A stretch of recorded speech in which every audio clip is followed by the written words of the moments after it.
Nabila Jamal, you're up there in Rajasthan, Pink City. What is the mood out there? Is this excitement of a super over in Rajasthan? To be honest, I'd say, Rajdeep, that if the Congress has any reason to celebrate, it's only because of the India Today, Axis, My India exit polls that gave them a slight edge over the BJP. But otherwise, the sense that I got here, speaking to a bunch of people who were on ground, a couple of polling officers who are walking in, they all feel, of course, the polling officers refuse to divulge any details. But I did meet with a bunch of general public right outside the polling counting booth here, and they said that it is the BJP that will come to power here. The BJP has really put up a spirited campaign, and if we see if the trend of the revolving door, the pattern continues, then it's making way for the BJP. They fought the Congress government here on the paper leak scam, which is one of their main issues. 14 examinations papers have leaked here, and that's really going to be a cause of bashing for the Congress, if at all. And apart from that, the women's safety, that has been a big issue here, and corruption. So the Congress really hoping, as per our exit poll survey, that they come up with an edge. But the BJP seems mighty confident here.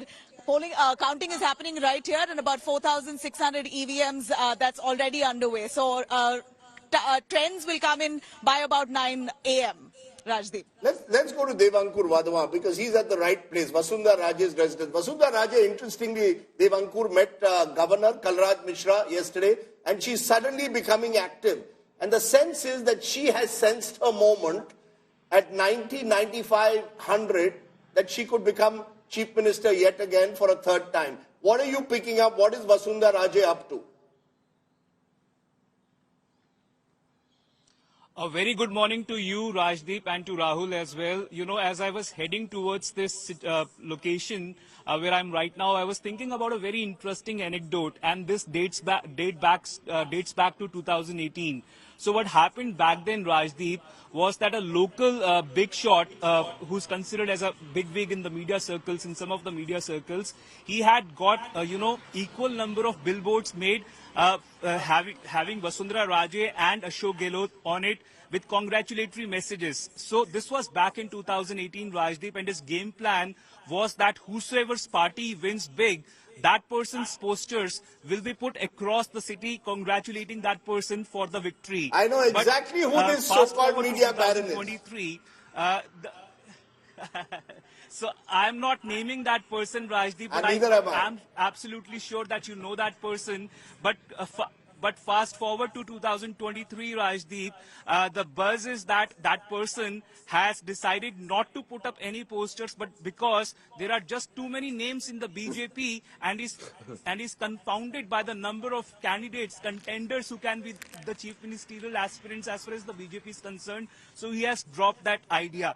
Having said that, whether too many cooks will spoil the broth for the BJP, or the fissures that one has seen in the Congress in the last 4.5 years, will that get the better of the Congress? We will get to know in the next couple of hours, or perhaps by around noon or 1 o'clock. I want to tell our viewers that I had a conversation with Vasundhara Raje yesterday, and I don't want to divulge the exact conversation, but if anybody thinks that this is someone who's hanging up her boots and going off to Europe on a holiday, which is what some in the central BJP think, that's not true. She's fully in it. She's plugged into the numbers, she's plugged into what's happening, and she's in her head far from done with politics. It's interesting. Like Shivraj Singh Chauhan, Vasundhara Raje also represents, in a way, the older generation of the BJP. In an ideal world, I do think that this particular central leadership of Mr. Modi and Shah want to effect generational changes across these states. We've seen them do it in other states. Yogi Adityanath, for example, and Uttar Pradesh being a classic example. No, but they didn't have anybody in Uttar Pradesh who would have been a bottleneck or a problem. You see, so therefore, here you have to tread carefully. The point you made about Shivraj is equally operative to Vasundhara Raje. For the next 6 months, at least till Lok Sabha 2024, you don't want to rock the boat. She's got a lot of the independent MLAs. No, but the BJP central leadership doesn't think so. They think that vote is for the party, not for Vasundhara, and they think they can move her and it won't impact. But the fact is, Vasundhara doesn't think so, and till the time you actually give it a go, you don't know who's right. But in the last dying hours of the campaign, something changed even in the campaign for the Bharatiya Janata Party. What changed? I'll tell you what changed. For somebody who was not on the posters, you suddenly saw Vasundhara Raje right next to Prime Minister Modi and Nadda. It happened. These changes were made in the dying hours of the campaign. What I really feel, Rajdeep, my hunch is, if it's a close contest, which it promises to be, it comes down to the wire, they'll have to go the Vasundhara way. And even the last final rally, which Narendra Modi, the Prime Minister, did with Vasundhara Raje, for not acknowledging her at all through those many rallies, he turned around and he acknowledged her on stage, much like what happened in the dying hours of the UP campaign or even in Karnataka with Yediyurappa. It happened there. Yeah. Ashok Malik, Chetan Bhagat, do you believe generational change is important for a political party? These are two figures who've been around for 2 decades. Do you think the BJP under Modi Shah is more willing or is more empowered to make those generational changes than the Congress? The Congress wasn't able to replace Gehlot with Sachin Pilot at any stage in the last 5 years. Yeah, but that was also because Gehlot was managing a coalition which didn't have a majority, right?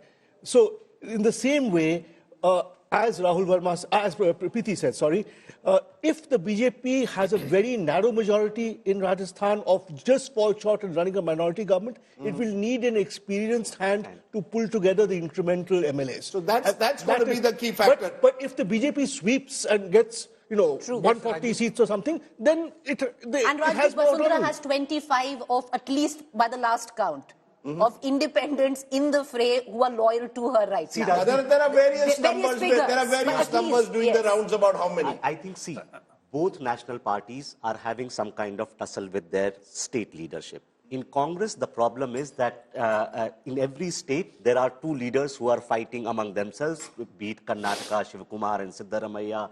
In Rajasthan, you had Gehlot and Sachin. In Madhya Pradesh, you had earlier Scindia and Kamal Nath. Same is going to happen in Telangana. So while national leadership in Congress is weak, the state leaders are basically fighting among themselves. The case is opposite in case of BJP, where national leadership is really, really strong, but the state leadership is not falling in line with the national leadership. Yeah. No, but they need to have, Rajdeep, have luxury of numbers. As they say in Urdu, जब खुदा हुस्न देता है, नज़ाकत आई जाती है. If you have big numbers, you can make anyone chief minister. In that situation, you have to go with Vasundhara Raje and Shivraj Singh Chauhan. Okay, so you're not writing up Vasundhara Raje. Today, I think we will know, do you need a double engine sarkar or you need a double engine driver? You need 2 engine drivers also, right? So you're saying you may need a strong chief minister. If the MP is the only place where BJP wins big, as per your current polls, it could all change in a couple of hours, then it's very clear that wherever they have a second engine driver also, that's what's needed. So you don't need double. That Mr. Modi magic is not working in states. No. We don't know that.